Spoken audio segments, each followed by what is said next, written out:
the first few times that I met live ETs, they were tall whites. They looked very similar to us. Their ears and cartilage in their nose and ears were very different. It was smaller, a little bit pointier, and their lips were smaller. They were very tall. They were at least a foot taller than me. You're going to be working with this person, they said person, who's, of not of Earth origin, an extraterrestrial.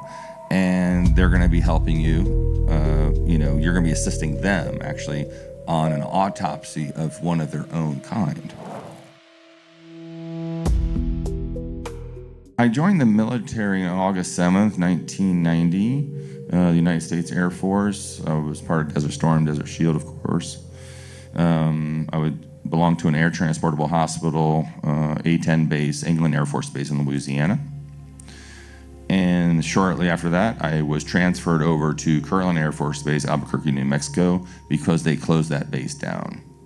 Our air transportable hospital is basically deployed anywhere in the world with 2 C-130s, and we can set up a city in 24 hours in a full functioning hospital. So I was part of that. I was a field medic. We were stationed, that group was stationed 30 miles north of Riyadh during the Desert Storm, Desert Shield era. Do you want to describe Kirtland when you got there? You said the base was closed down, but that was England Air Force Base, Louisiana, with the A-10s. Then I got over to Kirtland Air Force Base, and I was working jointly with the VA Medical Center and the actual military hospital are connected. Mm-hmm. So we were basically serving the military and the VA, which are two separate entities but connected. And that's where I became one of the, managing, indirectly about 20, 25 technicians and surgical first assistants. And it was also a training facility where they would send a dozen students over to learn how to do surgical technology and surgical first assisting. So I was managing that temporarily, and that's when I was approached. For moonlighting. For the moonlighting job. Moonlighting job, the extra job. So describe a little bit the facility and then your first impact. Well, number one, where I had to go, I thought I was going to be at the hospital, of course, where I was go. But it wasn't. It was on base. It was actually inside Sandia Labs, which is a base within a base, which goes down very deep, by the way. Many levels and very high security, 3 or 4 different security sections you have to go through. And it was very close to my dorm, so I could bike there, walk there. And what would happen is you would go to this, it looked like a fire tower, to be honest.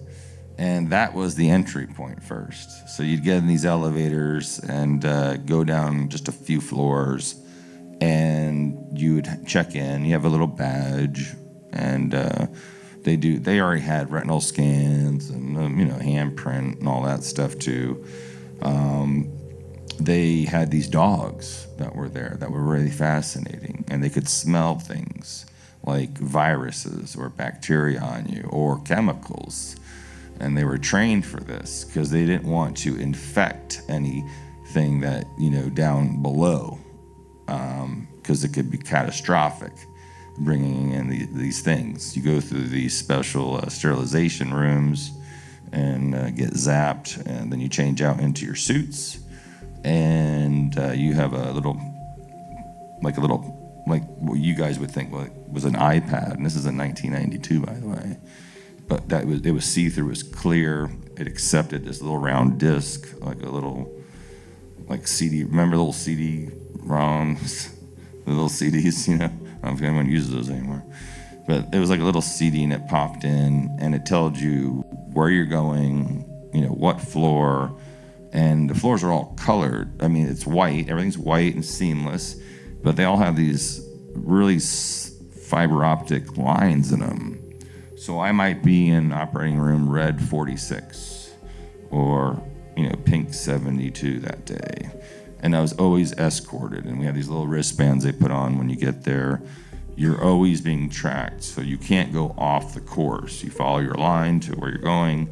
No one knows. You don't know what's going on in the operating room next to you. These are all vacuum sealed, so there's 2 compartmentalized areas before you go inside these things.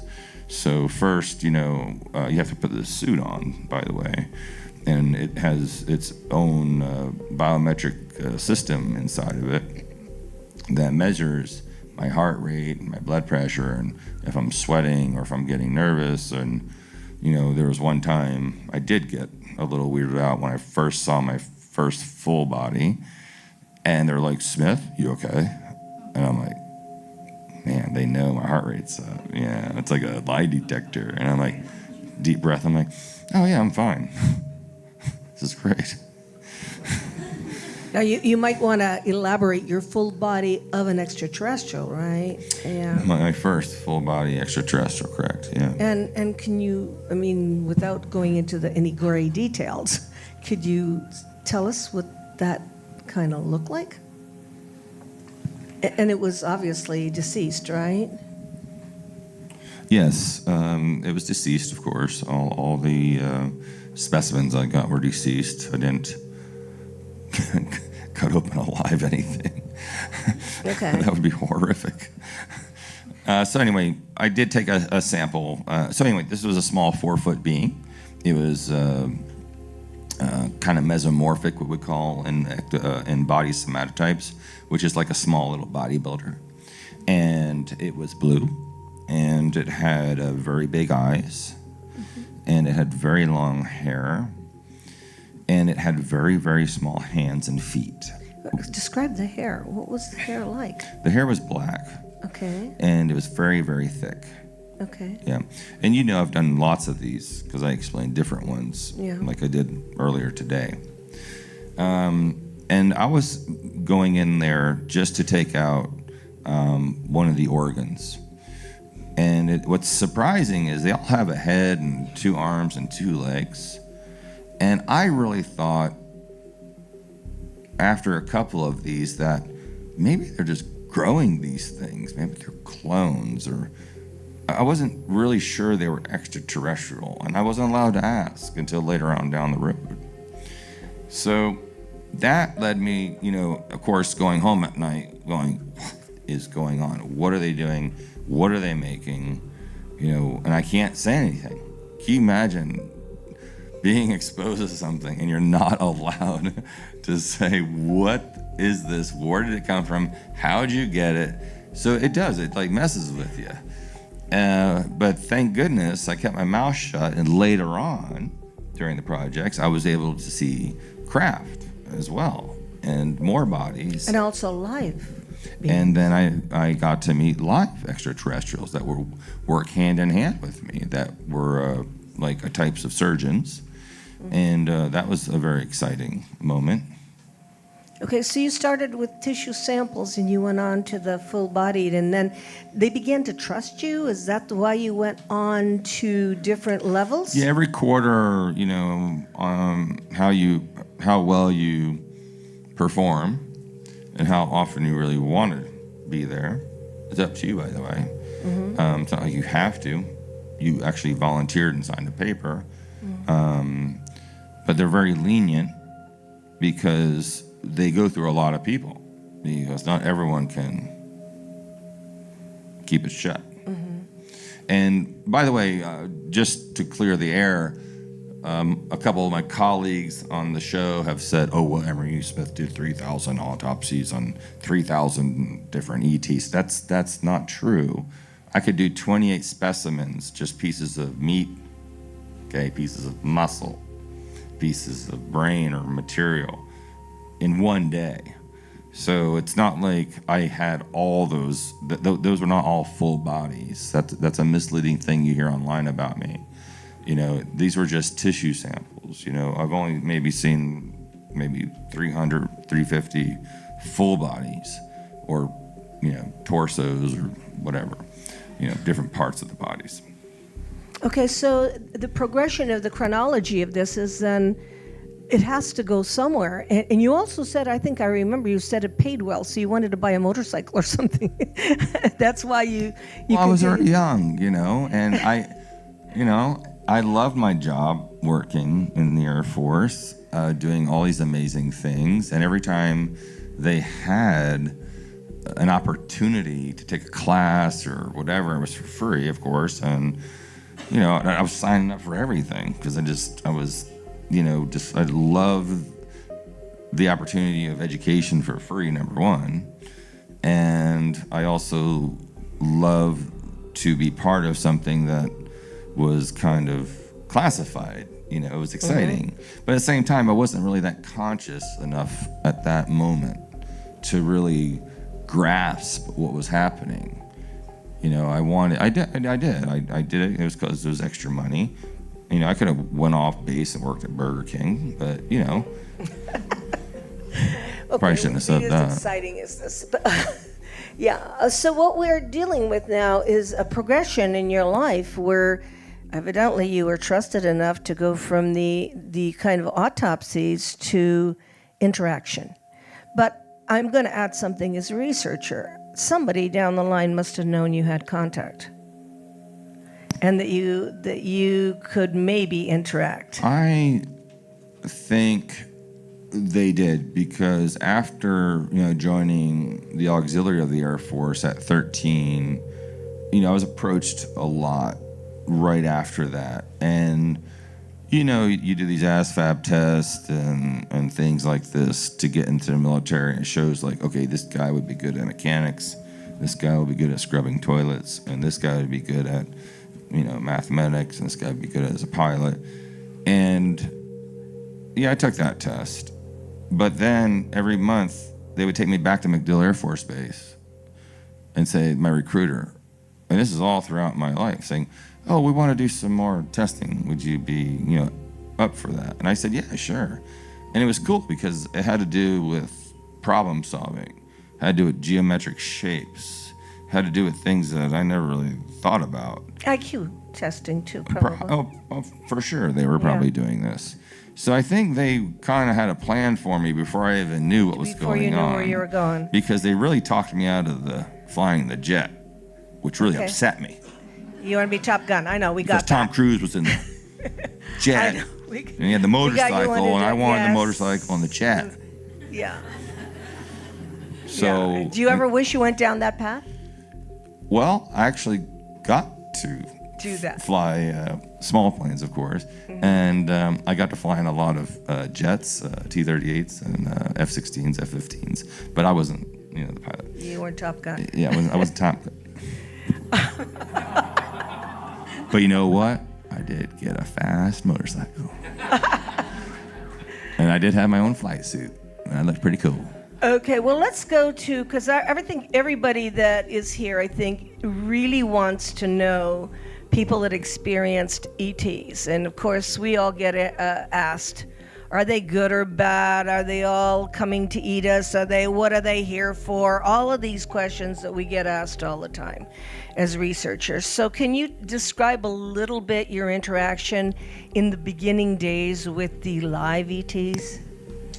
Well, the first few times that I met live ETs, they were tall whites. They looked very similar to us. Their ears and cartilage in their nose and ears were very different.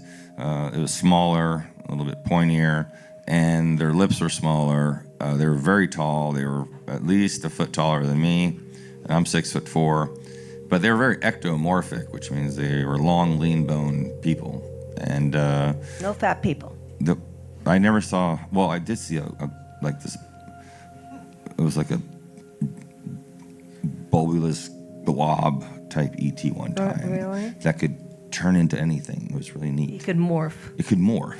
Yeah, it was very interesting. Okay. But so my first experiences, actually looking at one at a board table kind of thing, and they told us there's going to be 3 of them in there.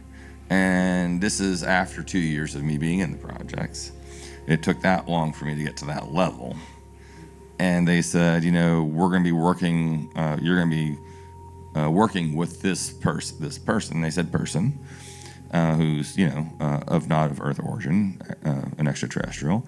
And they're going to be helping you, you're going to be assisting them actually on an autopsy of one of their own kind. So that's when we had to start to learn the language of telepathy. And that was probably one of the most amazing experiences of my life, because there are no secrets with telepathy. So they know everything that's in my crazy head. And so there's no secrets, and but they're very comical, and they're very funny. And when I'm it's like when you're assisting someone in surgery, like normal surgery, someone would be like, scalpel, hemostat, whatever. And with this, it's so fluid, you already know what they need. It's like it's already there, the message. And it's not a voice or anything. And it's very important when you do telepathy that you ground yourself before you go into these CE5s, or if you're going to meet an extraterrestrial, because they pick up on your vibration. They pick up on the frequency of emotion, because telepathy is based off emotion. That's where it spawns from.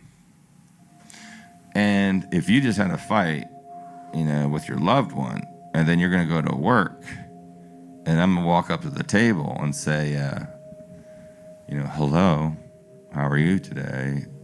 Telepathically, it's going to be like, hello, how are you today? So they pick up on the energy of the emotion that you have within you. So you really have to center yourself and clear yourself and get your head straight before you go in there, because you don't want to give off the wrong vibe. They're smart enough to know this. And there's many different levels of extraterrestrials. On the board today, I just wanted to, every person that talked on there, I was like, I just wanted to say something, but, I respect my colleagues. So there's many different levels of IQ and consciousness of extraterrestrials. So you might have an extraterrestrial group with you that's 2,000 years more advanced. You might have one that's 500,000 more advanced. You might have one that's 1 billion years in advance, and they can perform themselves and turn themselves into a light body and immediately. Or they can turn themselves into Paula or Robert Perella. Bam, like that. They have this ability because they have mastered, this interdimensional atomic level that I can't really explain, but Nassim does it way better. Did you really say to them, hello, how are you today? Or did you just walk in and do your job and walk out? Oh, no, it was very cordial. There was always communication going on. And, I told everyone, whoever was at the board, saw the panel today, it was very funny because I remember one Friday night, I was so excited just to get out of there because I had a hot date. And I was like, man, and I just remember him saying, oh, have fun tonight. And I just was like, and I just started laughing. Laughing. Because he read you very clearly, didn't he? He knew I wanted to get out of there, and he knew everything I was doing that week, and I had planned. It was just a picnic on my fast bike. But can you talk about their intentions and describe several of these beings? You said 300 different. I heard you say 300 different kinds of beings. Well, the beings are unlimited on the amount of beings. I'm aware of about 300 different races. Now, we're a human race, kind of. And one of the things I learned through the projects when we took DNA was that extraterrestrials had human DNA in them. Isn't that interesting? That would change our whole entire field, wouldn't it? So that told me, and I helped develop the database for the projects to collect many specimens and different races of DNA that hopefully they'll release in the next 24 months, I hope, which will answer a lot of different things. Because the biggest question I get is, number one, Emery, are you an ET? Or I think I'm an ET because I just don't fit in around here. And, no one fits in because you're not, you're of this place, but you're not from here, because everyone has different percentages, actually, of extraterrestrial DNA in you from all over the galaxies. So think about that for a moment. And that's proven already. But they don't want you to know that. And whether we were made by the Anunnaki or made by whatever, you are from the stars. You are stardust. If you enjoyed this, make sure to watch the next video on Awaken Zone. Don't forget to subscribe and hit the notification bell, but you won't want to miss what's coming next.